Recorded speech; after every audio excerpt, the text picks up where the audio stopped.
No me han dicho nada. Yo creo que estando con separación, pero no lo sé. Yo de momento me la dejo, ahora te consulto. Buenas tardes. Estábamos comentando el escritor Pedro Ramos y yo si nos podemos quitar la mascarilla o no. No sabemos, yo como voy a estar de momento de paso, me la voy a dejar puesta y ahora indagaré, porque en esta nueva realidad que tenemos todos, la verdad es que muchas veces no sabemos cómo actuar y vivimos continuamente improvisando, que es lo que nos ha tocado este año.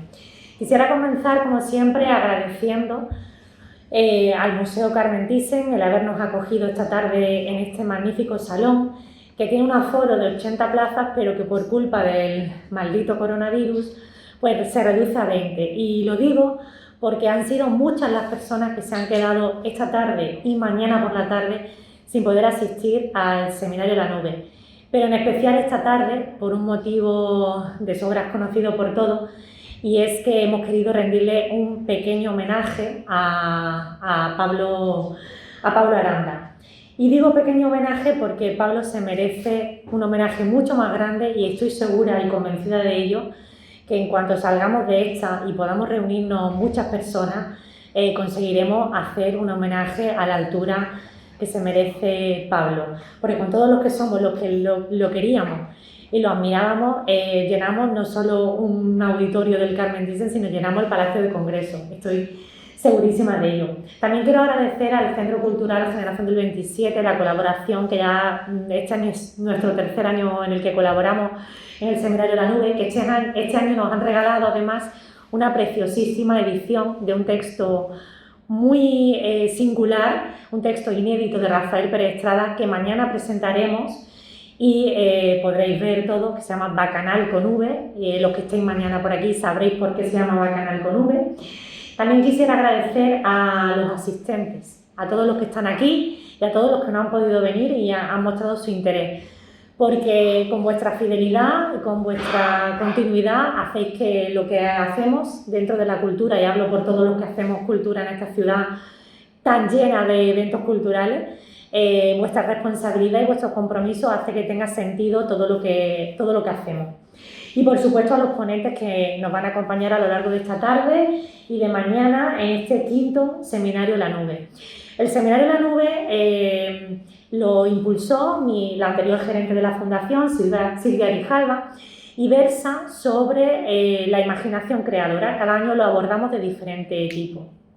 Este año, debido a las circunstancias y a cómo lo hemos pasado durante el confinamiento, pensé que sería buena idea hacer un seminario que mezclara o que reivindicara la cultura y el humor. Y de eso hay ponentes esta tarde y mañana que saben mucho.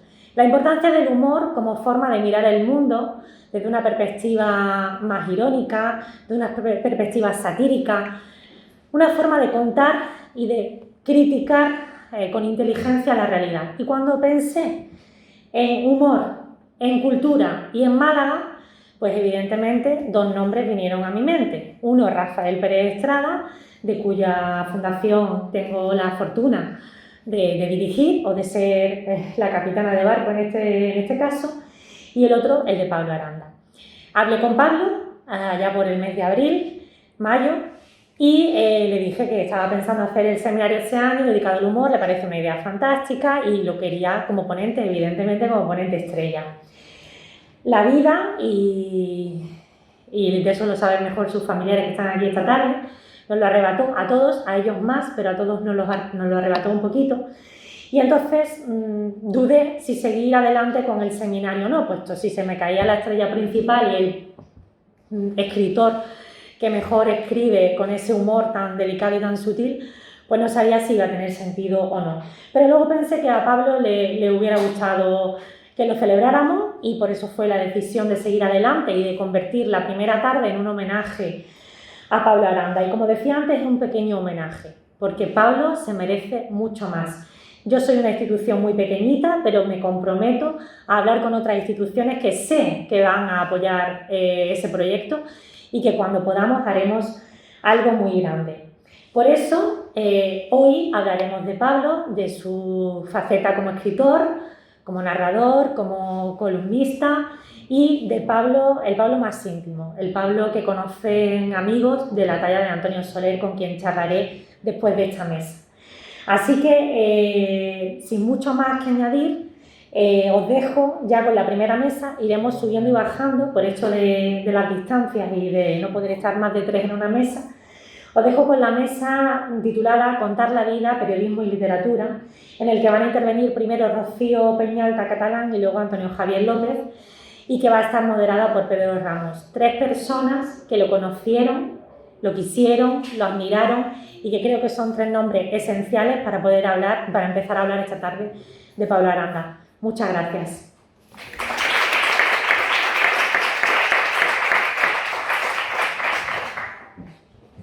Buenas tardes, muchísimas gracias por estar aquí esta tarde. Efectivamente, soy Pedro Ramos. Mi relación con Pablo fue muy cortita, pero hoy publicaba una cosita en las redes sociales y la respuesta de la gente que de verdad le conocía y que de verdad le admiraba me sorprendió.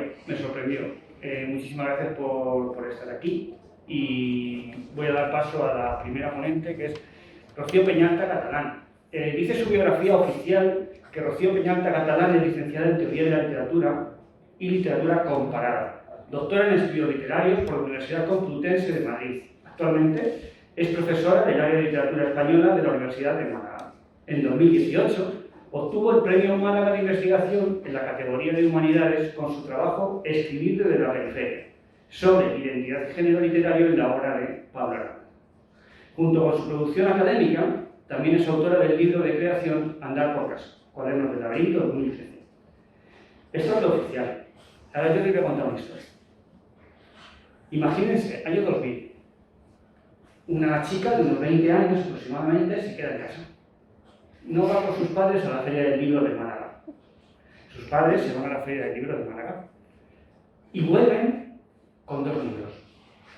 Esos 2 libros tienen el mismo autor, Pablo Aranda.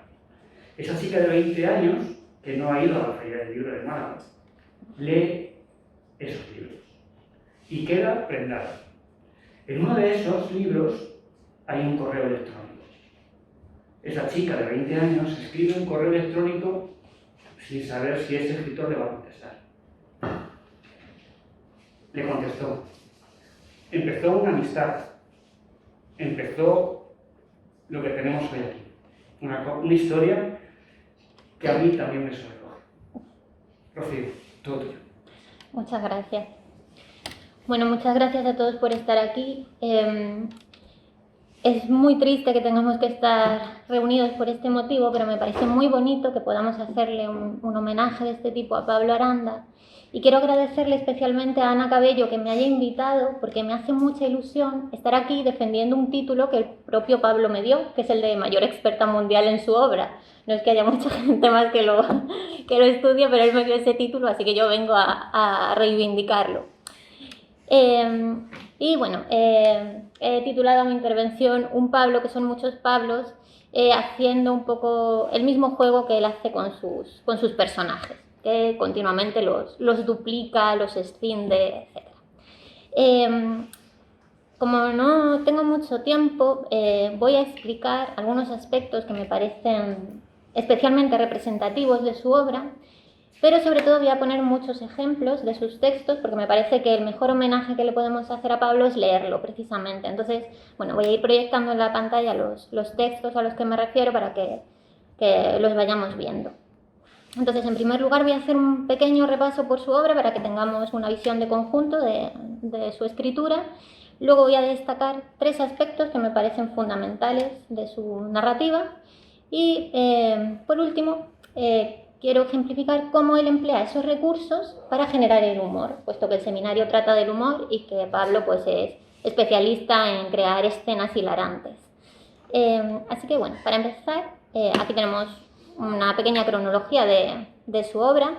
Pablo Aranda es autor de literatura infantil, novela, novela corta, cuento, y bueno, en 2003 publicó La otra ciudad, que fue finalista del Premio Primavera de Novela, y también Desprendimiento de rutina, que ganó el Premio de Novela Corta Diario Sur. El año siguiente publicó El orden improbable y apareció una separata de la revista Litoral, con algunos de sus relatos antiguos desde 1996, El agua en la boca. En 2006 publicó Ucrania, en la editorial Destino, que ganó el Premio Málaga de Novela, y el volumen de cuentos La singularidad del relato plural, publicado por el Centro Cultural Generación del 27 y la Diputación de Málaga. En 2012 aparece su primer libro infantil, Fede quiere ser pirata, del que también he traído algún pasaje porque es muy divertido, que también ganó el Premio de Literatura Infantil Ciudad de Málaga.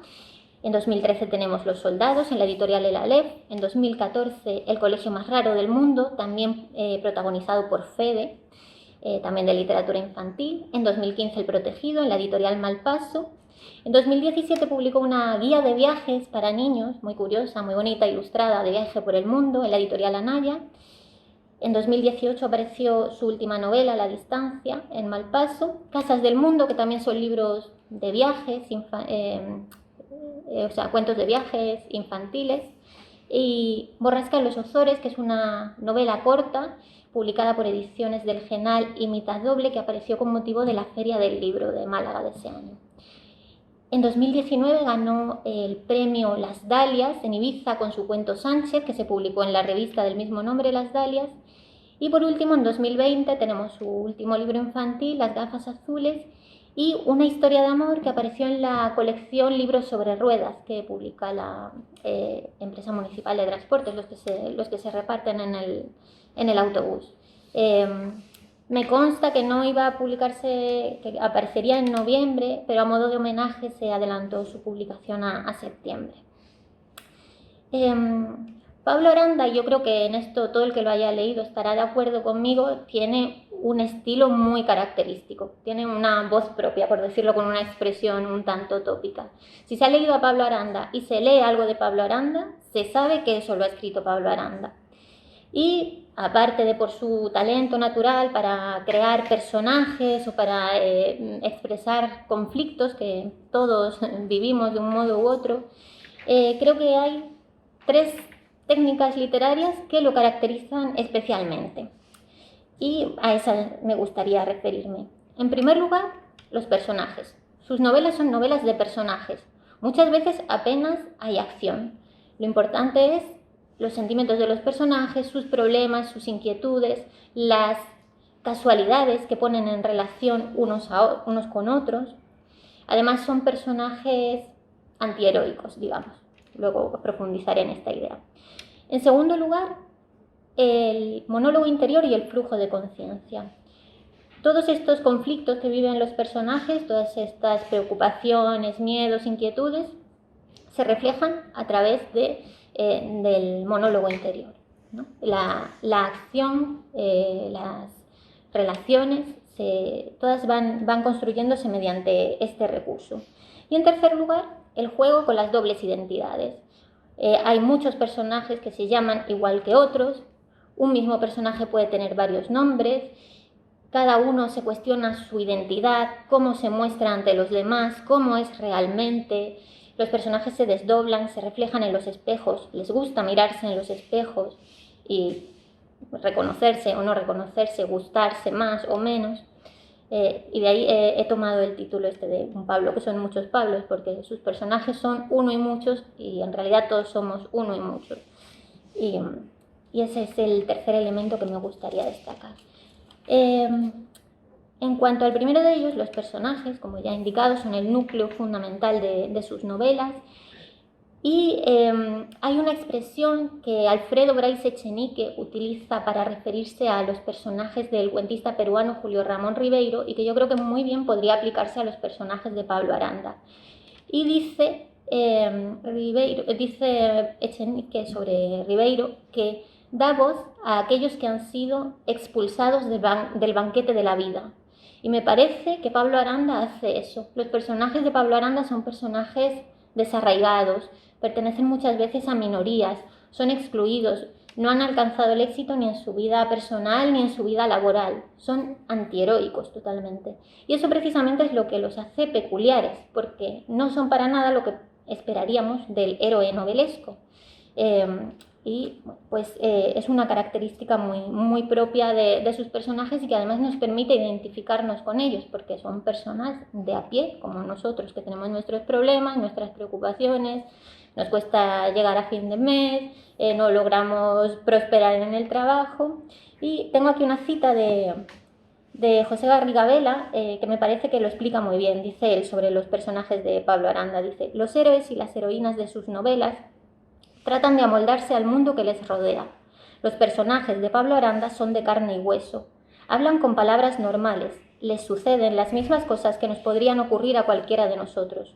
Son los héroes de los barrios comunes y los días laborables, unas personas que no viven una teleserie, sino la vida real.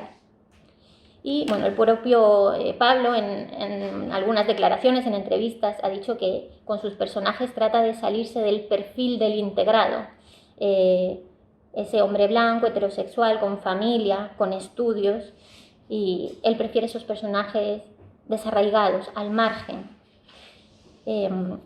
La siguiente característica de su novelística, que me parece especialmente relevante, es, como decía antes, el monólogo interior y el flujo de conciencia. El monólogo interior es la técnica literaria mediante la cual se refleja en el discurso literario el flujo de conciencia, es decir, la corriente de los pensamientos de los personajes. Es un rasgo muy característico de sus novelas, pero también de sus artículos de opinión.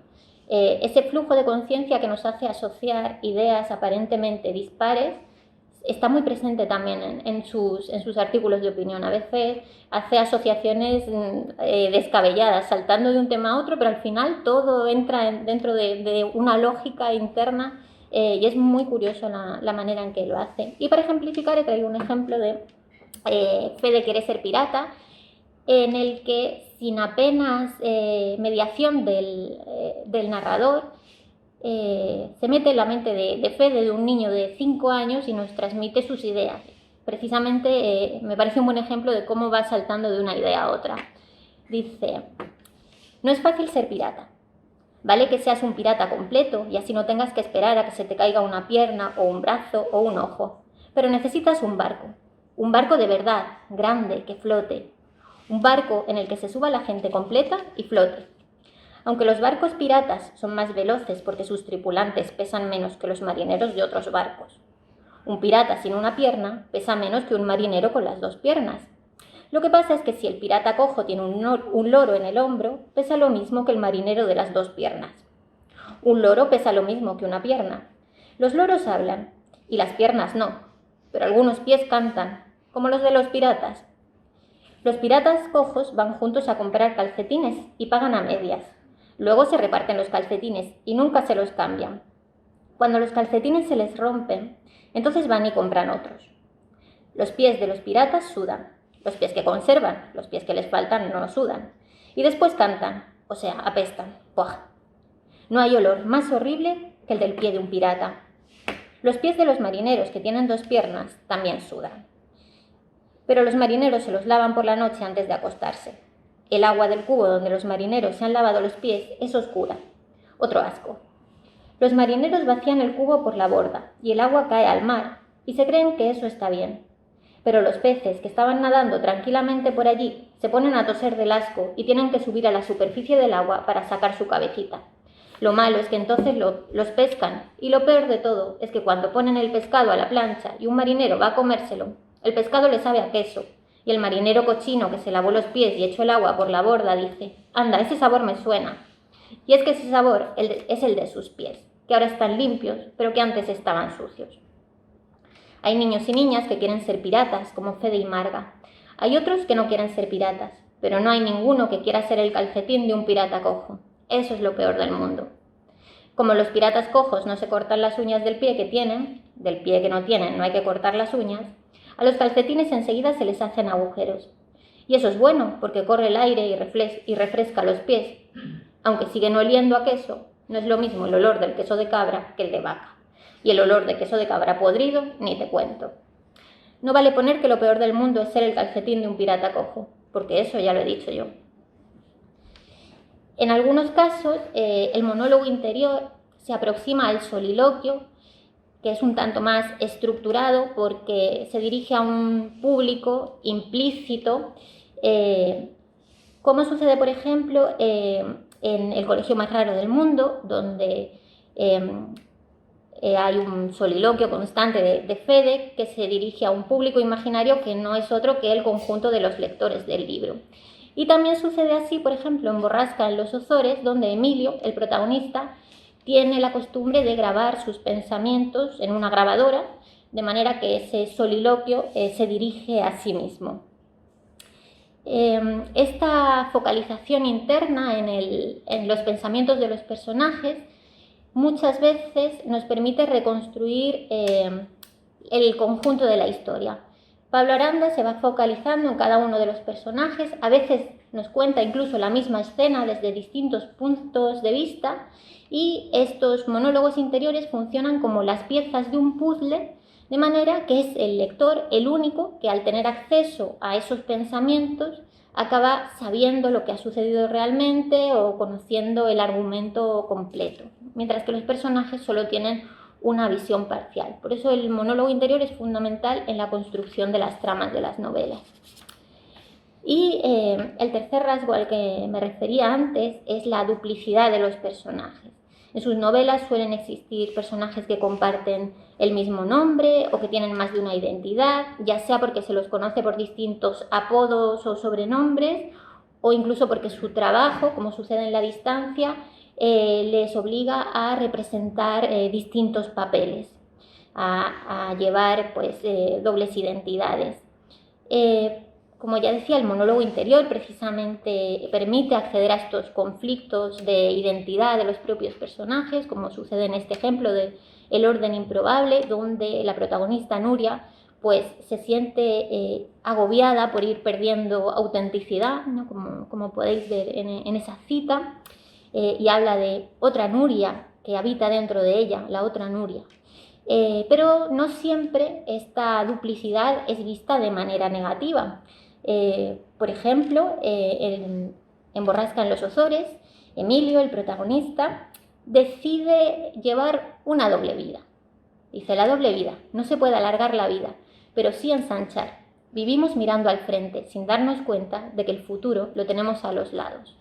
Por tanto, esa duplicidad del personaje lo que hace es multiplicar su existencia. Claro, Emilio pretende convencer a su mujer de las bondades de llevar una doble vida, pero claro, la mujer asocia la doble vida con la mentira y aquello pues no prospera. Hay muchísimos ejemplos en muchas de sus novelas de esta cuestión. Por ejemplo, en El orden improbable, Nuria, hasta el final de la novela, no descubre que el tal Robe, del que tanto le hablaban, es su propio hermano Rafa, porque no conocía este apodo. O, por ejemplo, en Desprendimiento de rutina hay dos personajes con el mismo nombre, en un montón de casos, pues Ramón, el dueño de la empresa en la que trabaja Luis, y Ramón, el narcotraficante, Vicente, el kiosquero, y Vicente, el camarero, y la única que no tiene doble es Marta, la mujer de Luis, aunque Luis pues, se plantea que quizá sí que haya dos Martas, ¿no? Dice, Luis sonrió, Marta son dos, aunque una de ellas me ponga los cuernos, que esa sería la otra, que no cuenta. La que importa es la que me pregunta qué tal el Macharabiaya y la que me regaña. No, la que me regaña también es la otra. Qué bien, ahora le voy a echar la culpa de todo a la otra. Está bien eso. De pronto se puso serio. ¿Seré yo dos?, se preguntó en voz alta. Efectivamente, también hay dos Luises. Luis, el protagonista de la novela, y Luis, el camarero amigo de Isidro, el detective. Pero además a él pues le interesa mucho esto de que haya dos Luises. Porque podría haber otro Luis que se encargase de todo aquello que a él no le apetece hacer. Dice, la verdad es que podrían haber enviado a Macharabiaya al otro Luis y dejarme a mí en la oficina, iba pensando Luis. Entonces, tenemos esta duplicidad de los personajes. Aquí tengo otro ejemplo de Ucrania, donde pues, Jorge también es como muchos Jorges con una identidad dentro de otra. y bueno, hay muchos ejemplos en las novelas. Y precisamente estos recursos le permiten a Pablo, en muchos casos, generar ese efecto humorístico. Por ejemplo, en el caso de esos personajes pues que no son héroes, que son antiheroicos, a veces ese antiheroísmo es llevado al extremo, hasta el punto de que personajes como el Luis de Desprendimiento de Rutina se enfrenta a los obstáculos sin oponer ninguna resistencia, se deja llevar por las circunstancias, es un mentiroso compulsivo que acaba por creerse sus propias mentiras. Y por ejemplo hay un momento de la trama en que Marta, su mujer, le dice que ha decidido separarse de él, que quiere separarse de él. Y Luis lo asume con total indiferencia, ¿no? Y tienen este diálogo. Dice Marta: podemos hacer un inventario de todo lo que hay en la casa y nos lo repartimos, dijo Marta, asombrándose de su frialdad. No te preocupes, lo que sí me gustaría llevarme es mi ropa. Marta, escuchando a Luis, se preguntaba cómo había podido aguantar tanto tiempo con ese hombre. Puedes suponer que tu ropa yo no la quiero, Luis. ¿Y la tele? Muy bien, Luis, la tele para ti. ¿Y el tostador? El tostador para ti, pero será más fácil si hacemos el inventario, ¿no? No, no hace falta. Con mi ropa, la tele y el tostador tengo bastante. O, por ejemplo, el caso de Emilio en Borrasca en los Ozores, que en el momento en que muere su tía se pregunta cuál ha sido el momento más trascendental de su existencia, cuál ha sido el acontecimiento más importante de su vida. Y desde luego, después de esta reflexión, no llega a la conclusión que el lector esperaría. Dice Emilio: la tía ya no está y apenas pienso en ella. Creí que sería uno de los momentos destacados de mi vida, pero no. ¿Cuál ha sido el hecho que ha marcado mi existencia? Imaginó que un periodista le hacía esa pregunta en un plató de televisión. Un foco le cegaba y cerró los ojos para contestar. Cuando dejé las gafas y me pasé a las lentillas. Eso me permitió, por primera vez en la vida, colocarme un lápiz en la oreja mientras leo. Un avance revolucionario por la comodidad que me supone a la hora de subrayar o tomar anotaciones al margen. ¿No? Vemos cómo en estos casos la mediocridad de los personajes es llevada al extremo. También sucede con el monólogo interior, que puede crear escenas muy divertidas cuando los personajes no son conscientes de que en un momento determinado verbalizan aquello que estaban pensando, ¿no? Y pues esto da lugar a malentendidos. Por ejemplo, en Desprendimiento de Rutina, Luis está en un chiringuito en la playa y está pensando y de pronto pues no se da cuenta y empieza a hablar. Dice: lamentó no haberse traído el bañador para darse un chapuzón, pero eso habría significado llenarse de arena y pasear su torso blanco y fofo entre esos grupos de jóvenes que seguro se pasan la vida en el gimnasio, como si no hubiera que trabajar y colaborar con la marcha del país y de Europa, que ya somos Europa. ¿Decía usted?, preguntó el camarero viejo que le servía la cerveza en ese momento. No, nada. Es que de política prefiero que no se hable en mi restaurante, que luego pasa lo que pasa. Pero he dicho yo algo, protestó Luis molesto ya con el camarero. Estaba diciendo no sé qué de Europa. Yo solo digo que de política hable siquiera en su casa, o en el chiringuito ese al que iba con su padre. Pero aquí no. También le sucede algo parecido a Emilio, que ya comentaba antes que tenía el Emilio de Borrasca en los Ozores, tenía la costumbre de grabarse mientras hablaba, mientras tenía esos soliloquios, y pues como es una costumbre pues, un tanto peculiar, también genera confusiones. De camino al cementerio trató de concretar el tipo de relación que había mantenido con su tía.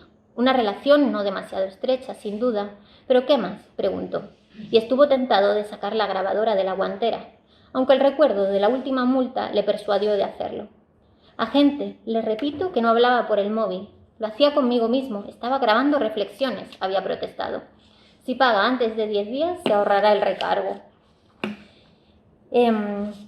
Bueno, yo pues contaría muchísimas más cosas de Pablo, podría estar hablando sobre sus novelas indefinidamente, pero como el tiempo es limitado, luego si hay ocasión de comentar o de preguntar.